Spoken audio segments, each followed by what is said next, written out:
अब शाम के समय सविता की ठेली पर अचानक ही एक पुलिस ऑफिसर आता है और वो पुलिस वाला बोलता है, सुनो सविता, तुम्हारा ही नाम है क्या?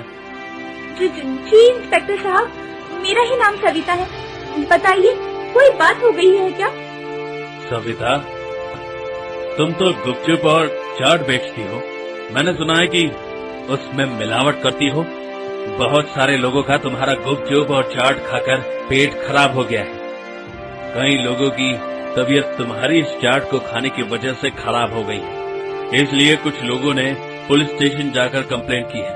अब तुम्हें हमारे साथ पुलिस स्टेशन चलना होगा, वो भी अभी इसी वक्त। लेकिन इंस्पेक्टर साहब, मैं तो बहुत दिनों से बल्कि महीनों से ये गुपचुप और चाट बेचती हूँ। कभी कोई भी शिकायत नहीं आई। अगर ऐसा होता तो कोई तो ग्राहक आकर मुझसे इस बारे में शिकायत करता। मैंने अपने गुपचुप और चाट में कुछ भी मिलावट नहीं की है साहब। इसका फैसला तो पुलिस स्टेशन जाने के बाद ही होगा। ये सब कुछ मैं तुम्हें अभी यहाँ पर नहीं बता सकता। तुम्हारे गुपचुप और चाट के सैंपल की जांच भी होगी, तभी पता चल पाएगा कि तुम सच बोल रही हो या झूठ। सैंपल की जांच के बाद सब सामने आ जाएगा। इसके बाद में ऐसा कहकर पुलिस वाला सविता को पकड़कर थाने ले जाता है और उसके गुपचुप और चाट के सैंपल का टेस्ट होता है और टेस्ट में वो फेल हो जाती है और उसे जेल में डाल दिया जाता है। सविता बेचारी जेल के अंदर बिलक बिलक कर रो रही थी। दूसरी तरफ जब सविता की माँ को ये बात पता चलती है तो वो बहुत दुखी होती है और खुद से कहती है, मेरी बेटी में तो कोई दोष नहीं था। क्या पता ये पुलिस वाले इसे क्यों ही पकड़ कर ले गए। उसके पिता के जाने के बाद सविता ने सब कुछ बहुत अच्छे से संभाल लिया था। इस घर के मर्द की तरह सारी जिम्मेदारियां निभाई थी। लेकिन अब मेरी बच्ची जेल चली गई है। ना जाने घर का खर्चा कैसे चलेगा। निधि बेटा, अब तो तुझे ही दुकान लगाकर घर के खर्चे को संभालना होगा। सविता की जमानत भी करवानी होगी और उसके लिए पैसे भी तो जुटाने हैं। ये क्या कह रही हो माँ?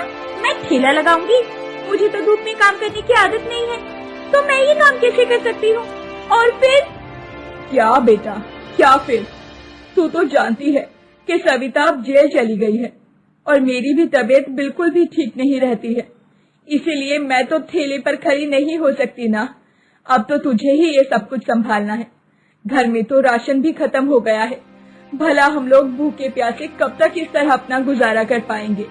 अब तुझे ही ठेला चलाना होगा। अब उसके बाद निधि के पास कोई जवाब नहीं था। निधि अगले दिन धूप में गुपचुप और चाट का ठेला लगाती है। धीरे धीरे दोपहर के पहर के साथ धूप बढ़ती जा रही थी। निधि को बहुत तेज गर्मी लग रही थी। वो बार बार पानी पीकर अपनी प्यास बुझा रही थी। आखिर में निधि को चक्कर आ जाता है और वो गिर पड़ती है। बड़ी मुश्किल से निधि खुद ही लड़खड़ाते हुए अपनी आँख को संभालती है और छाव में जाकर बैठ जाती है। जिसके बाद वो अपने मन में सोचती है, हे भगवान, ये मुझे क्या हो गया? मैंने सिर्फ एक दिन ये ठेला लगाया और मेरी इतनी तबीयत खराब लग रही है कि मुझसे ये काम ही नहीं किया जा रहा। और मेरी बेचारी छोटी बहन हर दिन ठेला लगाकर हम लोगों का खर्चा उठाती थी। यहाँ तक कि उसने बड़ी बहन की शादी भी करवा दी। मैंने ही बहुत बड़ी गलती की। मैं अभी पुलिस स्टेशन जाऊंगी और पुलिस वालों को सारा सच बता दूंगी। मेरी गलती की सजा मेरी भोली भाली बहन नहीं भुगतेगी। उसने हम लोगों के लिए बहुत कुछ किया है और मैंने थोड़े से गुस्से के चलते उसके साथ कितना बुरा कर दिया। इसके बाद निधि पुलिस स्टेशन में जाती है और सारी बातें पुलिस वालों को सच बता देती है।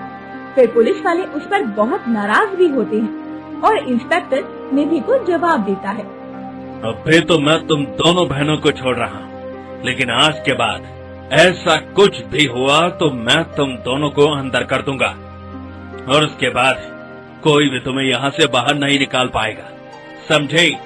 अब जाओ यहाँ से और मेरे कानों तक तुम्हारी कोई भी शिकायत नहीं आनी चाहिए। इस बात का खास ख्याल रखना। चलो जाओ।